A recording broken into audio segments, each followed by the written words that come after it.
That's not 175 PSI, but this big bad boy is.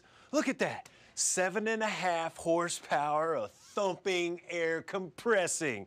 That's right, 24 CFMs, 90 PSI, 230 single phase, 463 phase. Woo! Now this is a 2-stage pump. You've got your big fat piston here, small piston coming in. Oh my God, that's like a 3/4 diameter tube going in to your 80-gallon vertical tank. You got an oil lubricating pump inside.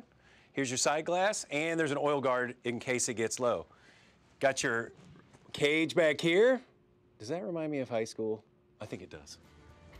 And don't forget the ASME certified 80-gallon tank, proudly made in the USA.